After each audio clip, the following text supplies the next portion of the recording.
everyone, I'm Captain Logan. And I'm Vince. And it's time once again to recommend things. Vince, what do you recommend today? I'm recommending Marvel Westerns. It's a hardback book. Not too expensive, just $21. And for all you cheap people out there, maybe that's expensive. It's expensive for me. But I got this thing on a discount. I got a half off, so that's why I picked it up. I thought, Marvel Westerns, let's give it a shot. Because it was in a discount bin, and I thought, it is Marvel. I've seen Western movies. I enjoy Western movies. Let's try out some Western comics. My granddad got me into some war comics, so surely Western comics can't be that bad. So is it like lots of different kinds of stories? Or? Yeah, what it is, because it's Marvel Westerns. It's a big blanket title, and it collects a whole slew of things.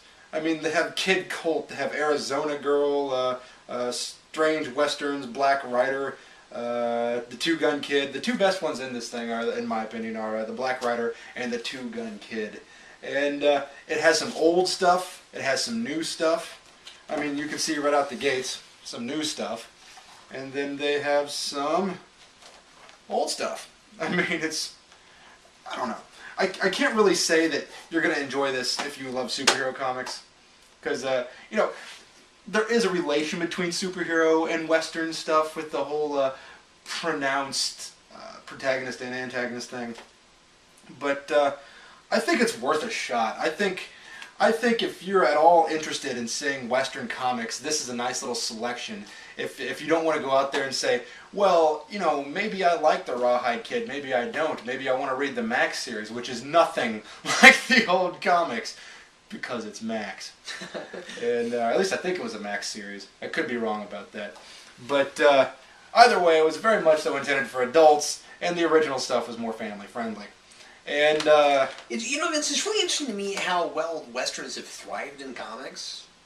I'm surprised that the Westerns in comics and Westerns in movies are still pretty neck and neck, I think. Oh, you think? Okay. They're dying out in both of them. But, see, I thought they were kind of starting to come back a little bit. Well, they are starting to come back a little bit. Yeah, they died off a long time ago. But it seems like they're starting to really make a resurgence. Yeah, the revisionist Western is still alive. Mm-hmm. I mean, and remakes people like to do. I think there's a certain thing in Hollywood right now that they like to say, okay, let's take a Western and turn it on its head. Nobody's ever done that before, except for Clint Eastwood when he won those Oscars. And several other people. I would argue that Westerns are kind of remakeable, though. Oh yeah, no, totally remakeable. I mean, a lot of them. I don't mean all of them, but I mean like a lot of them. Yeah, I mean, there's 310 to Yuma, and then there's. Well, what was the one that just came out a couple months ago? I forget. It'll come to me. I mean, it was huge.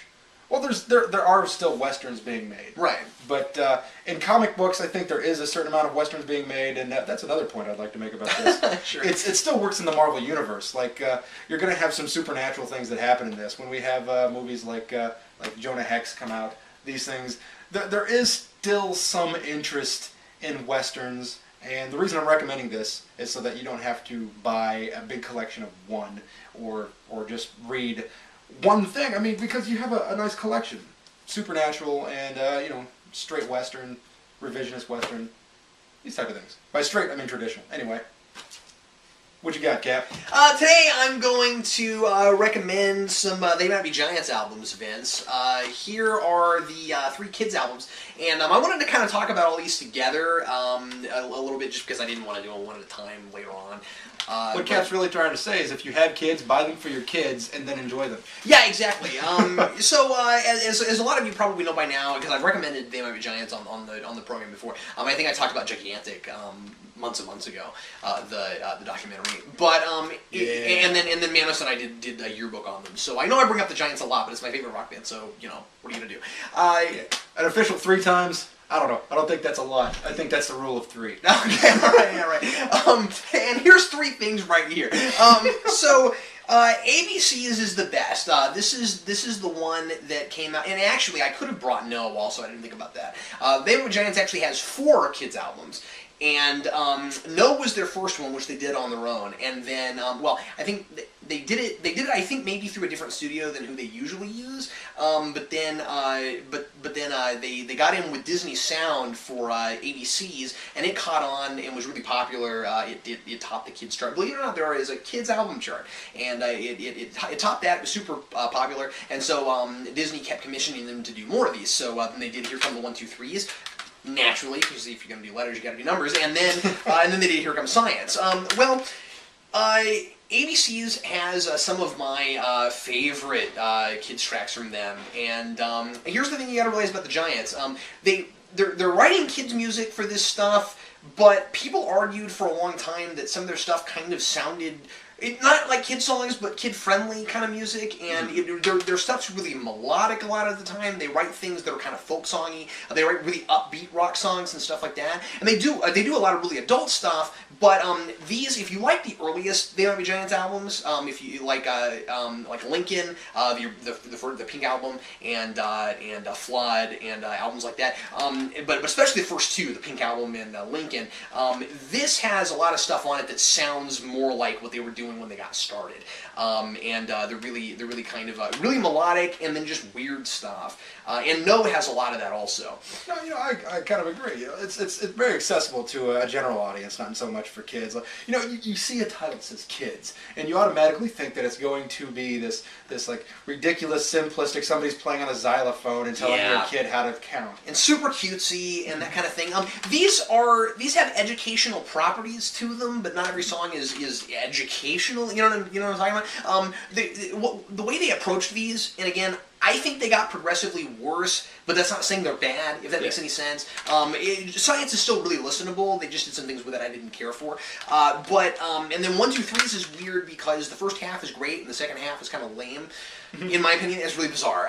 But anyway, so what they did with these was, instead of saying we're gonna do an album that's gonna teach your kids about ABCs or teach your kids about numbers, instead what we're gonna do is we're gonna make them thematically about that stuff. So each song on ABCs is about letters, but it's not like we progressively go through the alphabet with that kind of thing. But then there are some that are more educational type songs, but like really catchy. One of the last tracks. And may I also say, I'm sorry, that these are all DVD, CD combos. So every one of them has a music video for every single song. I was going to ask you about that. It comes in the pack. There's a DVD and there's CD a DVD and a CD. Now, ABC's, when it first came out, I'm jumping all over the place, I'm sorry. ABC's, when it first came out, you had to buy the DVD and the CD separately. Amazon has a version, and that's this one, where you can get them both together. But I will warn you that they changed a couple things on here, and one of them was a change I didn't really care for, but I'm not going to get into that right now.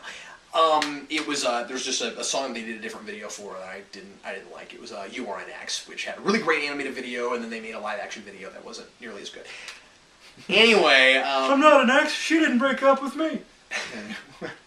No, what's cool is that they're very clever songs. They're very funny songs. The thing I was going to say was the educational song toward the end. They have a song about called ZYX, which is about which is just the alphabet backwards, and it's so catchy that you'll know how to do your alphabet backwards after you hear that song.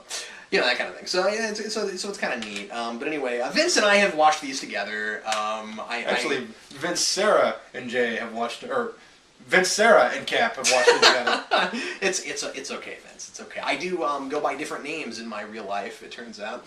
I thought his first name was Captain.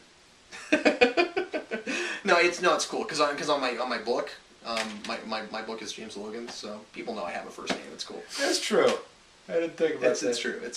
But anyway. But yeah, Vince's favorite song on 1, 2, 3s, I believe, is Triops Has 3 Eyes. Yeah. Even when I was in college, which wasn't all that long ago, really. Right. I was just drawing a Triops in his notebook. In my notebook.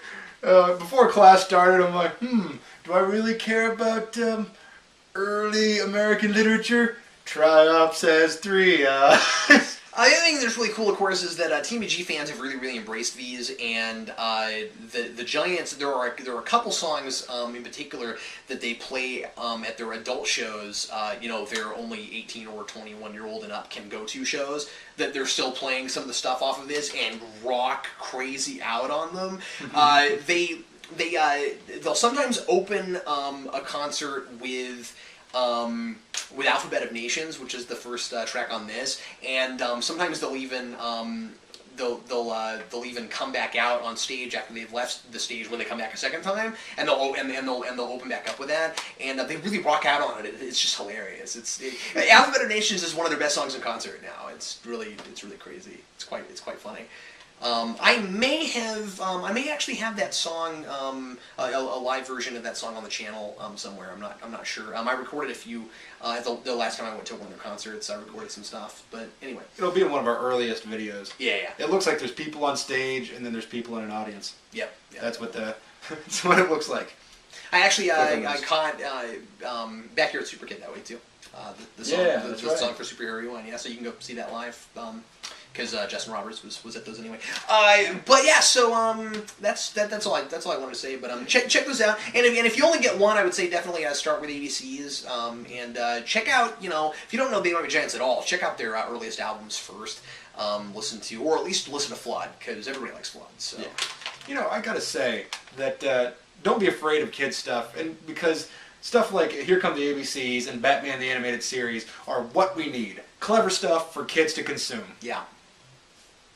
Thanks a lot for watching us recommend things. We'll recommend something for you once again next week. I'm Captain Logan. And I am Vince. We'll see you next time.